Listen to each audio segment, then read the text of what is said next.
যে আল্লাহ ইচ্ছা করলে আমাদেরকে হিন্দুর ঘরে পাঠাবার পারত। আপনারা বলেন তো, অন্য ধর্মে জন্ম নিয়ে মুসলমান হওয়া সহজ না কঠিন? আমরা যদি হিন্দুর ঘরে জন্ম নিতাম মুসলমান হতে পারতাম? আপনাদের কি মনে হয়? খুব কঠিন। যার প্রমাণ হলো নবীর চাচা আবু তালেব শিশুকালে মরে গেছে মা, গর্ভে থাকতে মরছে পিতা, নবী চোখে দেখিলেন না। কে করিবে লালন পালন, কে দিবে সান্ত্বনা, এই দুনিয়ার বড় এতিম নবী ছিলেন একজনা। আপনারা বলেন তো, আমাদের নবীকে বাবার দয়া দিয়া যিনি লালন পালন করছে তার নাম কি? জোরে বলেন। আবু তালেব। আপনারা বলেন তো, কাফেরের নাম কোন মুসলমান রাখা যাবে? আবু জেহেল নামে কোন মুসলমান আছে? আবু লাহাব নামে কোন মুসলমান আছে? কিন্তু আবু তালেবও কাফের, আবু লাহাবও কাফের। কিন্তু আবু লাহাব নামে কোন মুসলমান নাই। আবু তালেব রাখার কারণ কি? রাসূলের মহব্বত। এই আল্লাহ রাসূলকে একেবারে বাবার দরদ দিয়ে যিনি লালন পালন করছেন, উনি যখন মৃত্যুর বিছানায় শায়িত হয়ে গেছেন, আল্লাহ রাসূল বললেন, চাচা খালি একবার বলেন লা ইলাহা ইল্লাল্লাহ, আমি আবার হাত ধরে জান্নাতে পৌঁছায় দিব। কয়বার? উত্তরে চাচা বললেন, বাজান মরেই যখন যাচ্ছি বাপ দাদার ধর্ম ছাড়ব। কথার দ্বারা কি বুঝলেন? অন্য ধর্মে জন্ম নিয়ে মুসলমান হয়ে মরা খুবই কঠিন। এই কঠিন জিনিসটা আল্লাহ আমাদের জন্য রাখে নাই, সরাসরি মুসলমানের ঘরে কবুল করেছে। খুশি না বেজার? মুসলমানের ঘরে জন্ম নেওয়ার মধ্যে আমাদের লাভ কি? আপনারা এই লাভ কোনোদিন খেয়াল করছেন? খেয়াল করেনি দেখেই তো ইচ্ছা মতো চলতেছেন। আমরা আজকে এই কোরআনের মাহফিলে কোরআনের আলোচনা, কোরআনের তাফসীর শুনতে এসেছি। আবু জেহেলের মতো না আবু বকরের মতন? আমি তো খেয়াল করে দেখছি যে বাংলাদেশে স্বাধীনতার পর থেকে এতদিন আমরা কোরআনের আলোচনা করতেছি, যিনি কোরআনের সবচাইতে হক কথা তাফসীর আকারে ফুটে তুলেছেন, অন্যায় ভাবে তাকে 13 বছর জেলখানায় বন্দি জীবন কাটাতে হয়েছে। ধরে কোন ঠিক কিনা? আমি মনে করেছিলাম সাইদ হুজুরকে বাংলার জনগণ এত ভালোবাসে, জেলের তালা ভাঙ্গে হলেও তাকে জেলখানা থেকে বের করবে, কিন্তু দেখলাম না। জেলখানায় বন্দি করার পরে আমরাও বন্দি হয়ে গেলাম। উনি হলেন জেলখানার মধ্যে বন্দি, আর আমরা হলাম রব্বানা আতিনা ফিদ দুনিয়া হাসিনার কাছে বন্দি। জোরে কোন কথা ঠিক কিনা? হায় হায় রে, কি সুন্দর ফুটফুটে হাসি দিয়ে মিথ্যা হুজুরকে হাসপাতালে নিয়ে গেল, তাকে ইনজেকশন করে দুনিয়া থেকে বিদায় করে দেওয়া হলো। জোরে কোন কথা ঠিক কিনা? কারণ আবু বকরের মতো যদি আমরা কোরআন শুনতাম আমল করার নিয়তে, তাহলে কোন কোরআনের পাখিকে জেলখানায় ঢুকাবার পারতো না। জোরে কোন কথা ঠিক কিনা? কিন্তু আমরা শুনেছি আবু জেহেলের মতন। কোন বক্তা কেমন ওয়াজ করে? চলো যাই। বদরুল রশিদ কি বুড়া বয়সে ওয়াজ সাটাবার পারবি করে? অনেকের ধারণা। জোরে কোন কথা ঠিক কিনা? ভাইজান, আমি আপনাদের পাবনা জেলায় বহু মাহফিল করছি, মানে এত মাহফিল বাংলাদেশের কোন বক্তা পাবনা জেলা করেনি যে ওয়াজ আমি করছি। আপনাদের মনে আছে না ভুলে গেছেন? হ্যাঁ, আপনাদেরকে আমি ভালো জানি। এই যে কোরআনের মাহফিল হচ্ছে, এখন রাত 12টা বাজে গেছে, তারপরে দেখবেন কিছু লোক, কিছু ছেলে আশেপাশে ঘুরঘুর করতেছে। আমাদের বগুড়াতে এই রাত 12টার সময় মাহফিল যদি হয়, বাহিরে একটা লোক আপনারা পাবেন না। সব কোরআনের মাহফিলে না হয় বাড়ির মধ্যে গিয়ে ঘুমাবে, কিন্তু রাস্তার মধ্যে থাকবে না। কিন্তু এখানে সমস্যা দেখতেছি, জন্মসূত্রে মুসলমান হওয়ার মধ্যে লাভটা কি, এই কথাটা সামান্য বলি, আমি আলোচনার দিকে চলে যাব। আজকের আলোচনা হচ্ছে অকুনু মা'আস সাদিকিন। স্বাধীনতার পরে আমরা দেখলাম বাপের শাসন, তারপরে দেখলাম স্বাধীনতার ঘোষকের শাসন, তারপরে দেখলাম এরশাদ চাচার শাসন, তারপরে শুরু হলো নারীদের শাসন। জোরে কোন কথা ঠিক কি না? কার শাসন দেখছেন? এরশাদ চাচার পরে বাংলাদেশ যারা শাসন করছে মরদ না মেয়ে মানুষ? কথা কয় না, এরকম কি বাংলা ভাষায় বুঝতেছেন না আপনারা? 54 বছর দেখা শেষ। আগামীতে আমরা এমন কিছু দেখতে চাই যেটা শুধু দেখবো না, বাস্তব জীবনে আমল করা লাগবে। জোরে কোন কথা ঠিক? এই জন্য আয়াতখানা আপনাদের সামনে নিয়ত করেছি পুরাপুরি আলোচনা করার। জন্মসূত্রে মুসলমান হওয়ার মধ্যে লাভটা কি এটা আগে বলি, কারণ আমরা যে মায়ের পেট থেকে বাপের ঘরে জন্ম নিছি, হওয়ার পরেই মুসলমান হয়ে গেছি। জোরে কোন ঠিক কিনা? হ্যাঁ, এই যে আপনারা মাদ্রাসার মাহফিল আইছেন, এই মাদ্রাসা সর্বপ্রথম যিনি তৈরি করেছেন তিনি হলেন আমাদের নবী। এজন্য মাদ্রাসাকে বলা হয় কার ঘর? কথা কয় না, কার ঘর? নবীর ঘর। এই মাদ্রাসার 1 নম্বর ছাত্র হলেন হযরত আবু বকর। 1 নম্বর ছাত্রের নাম কি? হযরত আবু বকর সিদ্দিক। উনি একদিন মসজিদ নববীর দিকে রওনা দিয়েছেন। মসজিদ নববীর দরজায় এসে ভিতর দিকে তাকায় দেখে ওস্তাদ বসে আছেন। ওস্তাদকে? আল্লাহর নবী। জোরে বলেন ওস্তাদকে? রাসূল বলেছেন ইন্নী বুইস্তু মুআল্লিমান, আল্লাহ আমাকে শিক্ষক করে দুনিয়াতে প্রেরণ করেছে। জোরে কোন সুবহানাল্লাহ। লিউতাম্মিমা মাকারিমাল আখলাক, আমার মাদ্রাসার যারা ছাত্র হবে, যারা চরিত্রের সার্টিফিকেটে গোল্ডেন A+ পাবে। আপনারা বলেন তো মাদ্রাসার ছাত্র ভালো না প্রাইমারির ছাত্র ভালো? কথা কয় না।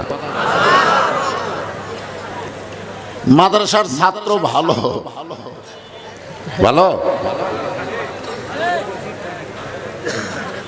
মাদ্রাসার ছাত্র কেমন ভালো এটা পেশাবখানা গেলে আপনারা দেখতে পাবেন।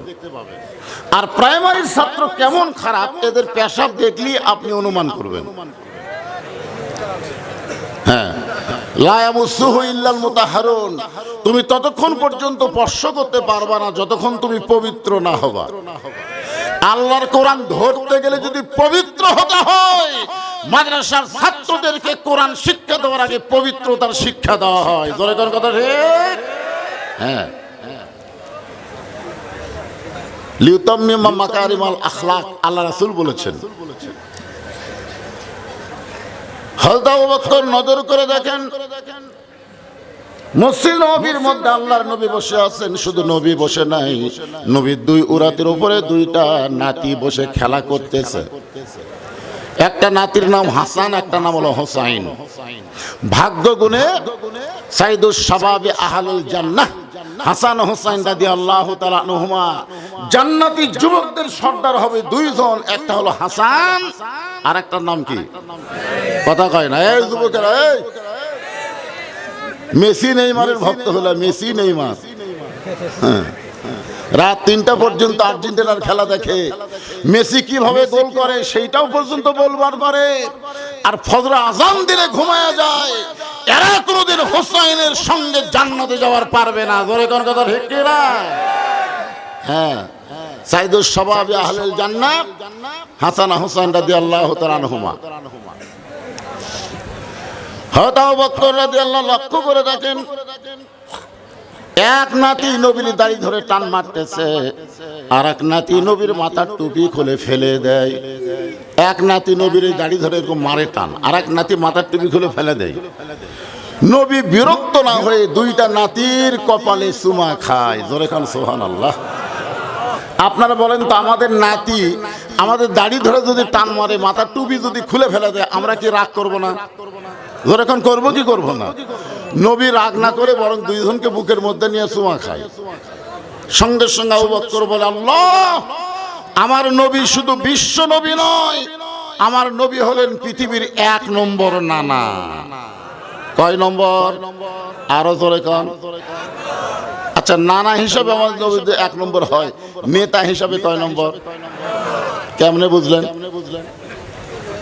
আজকে তো বহু নেতার চামচা আছেন, নেত্রী একলাই পালায় গেছে, কর্মীর দিকে খেয়াল নাই।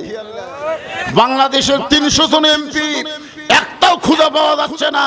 আর ফিডার খাওয়া কিছু আওয়ামী লীগ কর্মী মাঝে মধ্যে আপা আপা জিকির করতেছে। জোরে কোন কথা ঠিক কি না?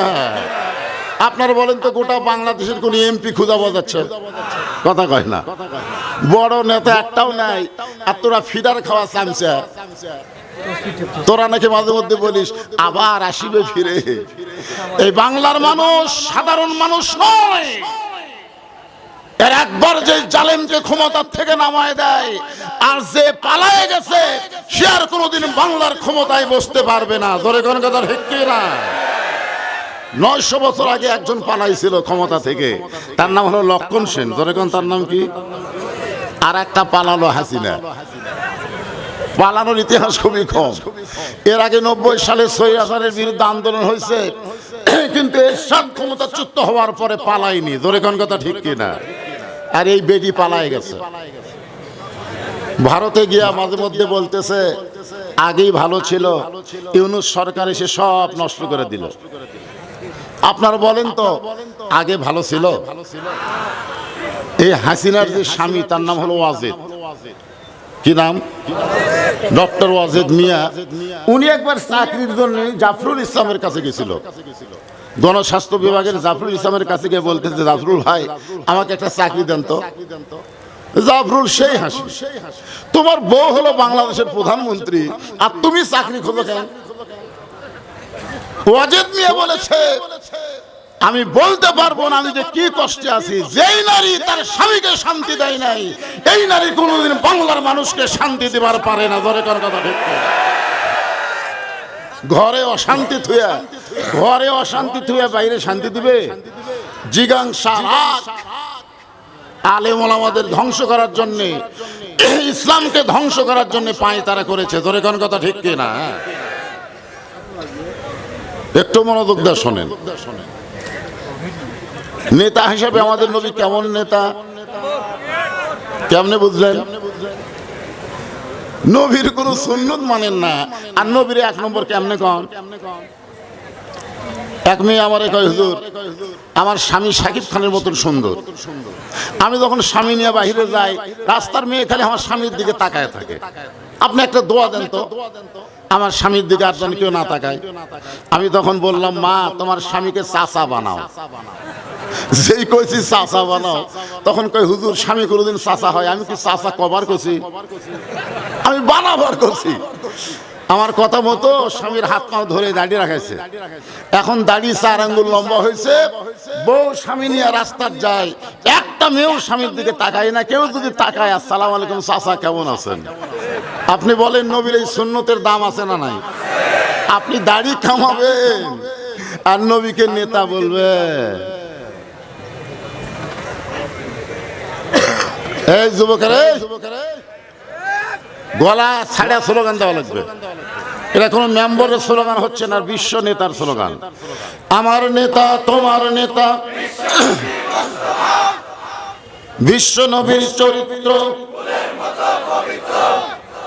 ফুলের মতো।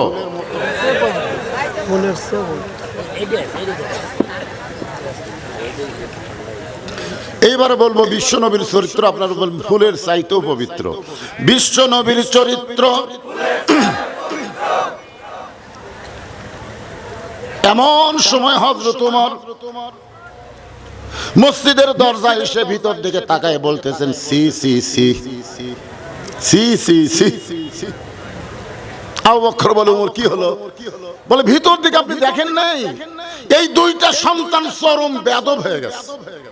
এরা সবসময় নবীকে কষ্ট দেয়, মাথার টুপি খুলে ফেলা দেয়, দাড়ি ধরে টান মারে। সঙ্গে সঙ্গে আবু বকর এভাবে শাহাদত আঙ্গুলি তুলে বললেন, ওমর যেই কথা একবার বলেছো এই কথার দ্বিতীয়বার বলতে পারবো না। হযরত ওমর 3 ধাপ পিছনে গেছে, 3 ধাপ পিছনে যা বলতেছে, ভাই আপনি নরম মানুষ, এত গরম হলেন কেন? আপনারা বলেন তো আবু বকর রাদিয়াল্লাহু কি রাসূল বলেছেন আমার 4 জন সাহাবী 1 নম্বর। কয়জন? সবচাইতে গরম হলো ওমর, সবচাইতে নরম হলো আবু বকর, সবচাইতে ধনী হলেন ওসমান, সবচাইতে জ্ঞানী হলো আলী। তাহলে 4টাই কয় নম্বর? 1 নম্বর।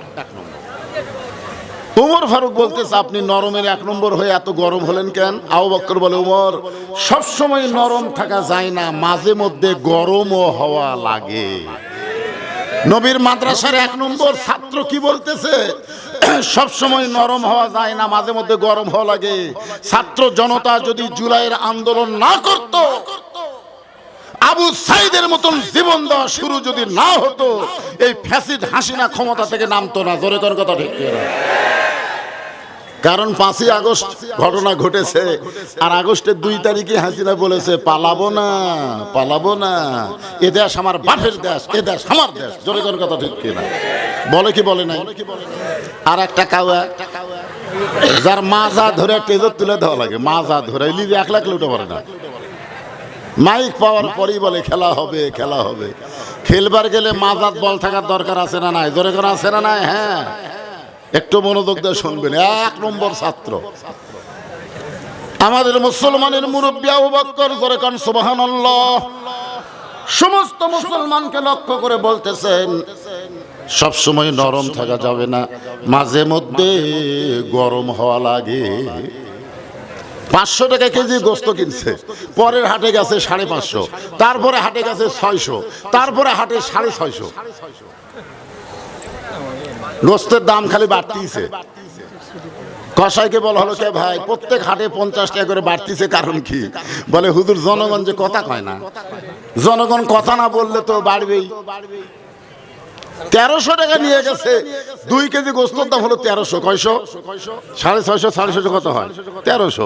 ওই 1500 টাকার 3টা 500 টাকা লোড দিছে, 3 কেজি গোস্ত দিয়ে কষায় 100 টাকা ফেরত দিছে।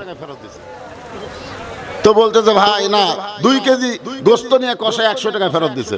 তো বলে ভাই 1300 হবে, 1400 কেন? বলে 50 টাকা বাড়ছে।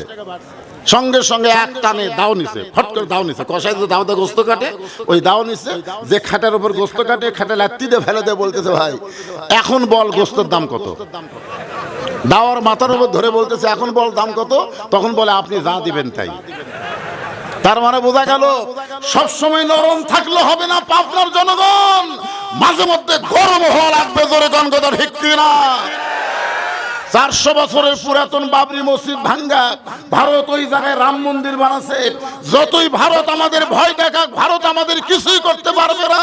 ভারতের সঙ্গে ভগবান, মুসলমানের সঙ্গে আল্লাহ। জোরে কোন কথা ঠিক কিনা?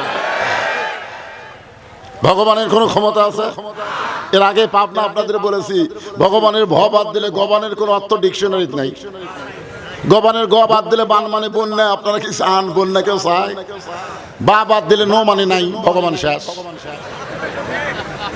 আর আমরা তাকে আল্লাহ বলি, আল্লাহু লা ইলাহা ইল্লা হুয়াল হাইয়ুল কাইয়্যুম। মন যদি চায় আলিফ বাদ দেন লিল্লাহি মা ফিস সামাওয়াতি ওয়াল আরদ। মন যদি চায় আরেকটা লাম বাদ দেন লাহুল মুলকু ওয়া লাহুল হামদ।